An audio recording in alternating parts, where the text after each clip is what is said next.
You mentioned the purpose of the human experience being to learn to heal the mind. So is this something that we choose coming back here in a new human body? Yes. So what the Course says is that on earth we heal and in heaven we create. Our true nature is to be creative, but with an unhealed mind, we are miscreating. We're misusing the power that we have. So the focus is on healing the minds so that we can remember our true identity, our true self, that is still co-creating with God.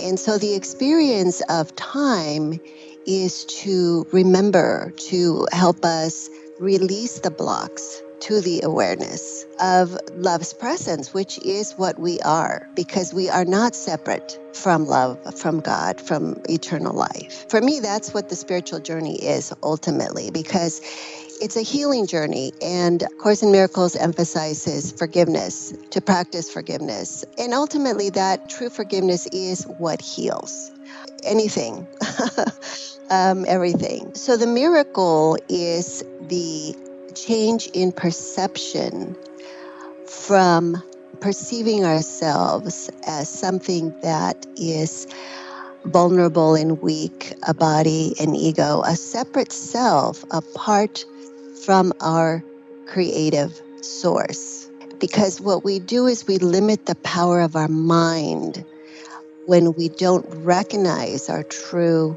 oneness with creation, with all life, and with our source. I wonder what freedom is.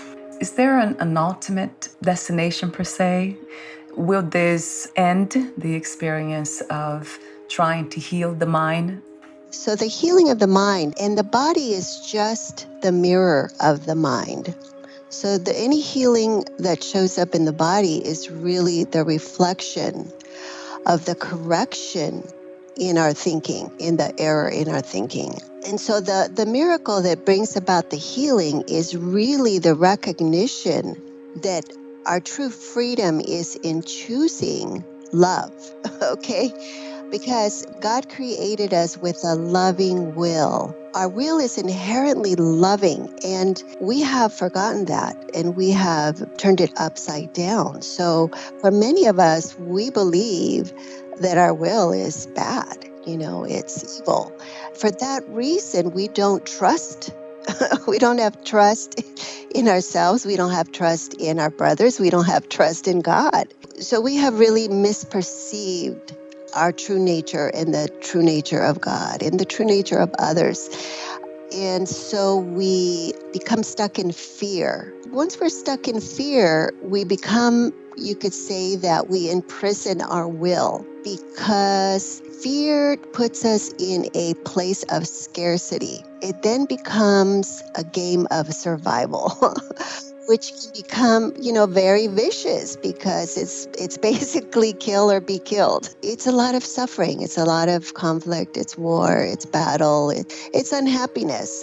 It all makes a lot of sense to me. You wrote, the goal in all healing is the release of fear. Yes, because health is inner peace. And the minute we go into fear, it means that there's conflict. We have conflict within. Where's the peace? And it's the belief in separation has entered, because there can be no conflict without a belief in separation. So all healing is really returning the mind to inner peace. And so the forgiveness plays a big part in that, because the Course looks at forgiveness as recognizing that what my brother did not happen. So what it's saying is that our perception of having been offended or attacked or whatever it is that we are looking at is really a misperception, because everything that shows up in our experience is coming from our mind. It's not, the cause of it is not external to us. And when we believe that the cause of our experience, of how we feel, of our pain, of our suffering, is external to us, we have just disempowered our mind. And now we're going to believe that we can be a victim. and that there are victimizers, and therefore we're going to believe that I am justified in my attacking them. The idea that basically cruelty is justified. So then we have forgotten our true nature. We have forgotten love because we have disempowered our mind and believed that now the external world, which is only a projection of our mind, is causal, you see? And that's what the belief in magic is. It's a belief that matter, that physical things are creative, that they're causal. You know, I can believe that if I eat the wrong food, it's going to cause me to be sick. Okay. So, and it's a placebo effect. We understand the placebo effect in medicine when they do the trials, and people seem to just feel better whether they took the actual medicine or they took a sugar pill, and then they don't know the difference. So the power is in the belief, but that applies to everything physical, not just medicine. We're giving the power of our mind to physical things. How do you apply the depth of these understandings to the EFT model, Eloisa? So everything in the world, everything can be used for healing, or it can be used for sickness. We are the ones that give it purpose, and we give it the meaning that it has for us. So with the tapping, we're using the body to focus attention and to focus intention.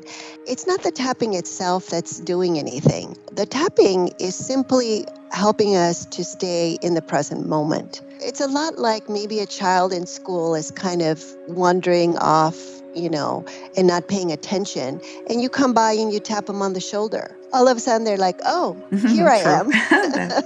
Yeah. Okay. Yeah. So the tapping is actually a way to keep us grounded in the present moment, from my experience. And then we're using intention, which is saying, okay, look, here's the problem, I'm tapping on it. And the intention is to heal. What we're doing with the rounds is simply allowing ourselves to be in the present moment while we're looking at it. And we're using simple reminder phrases so we stay focused on that issue, that specific issue. Maybe it's just an emotion, maybe it's sadness, okay?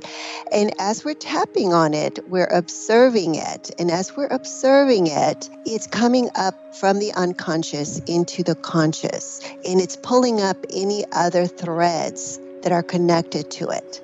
So we're actually bringing up the roots that have been hidden and unconscious to look at now. And so we're opening our mind to looking at the error.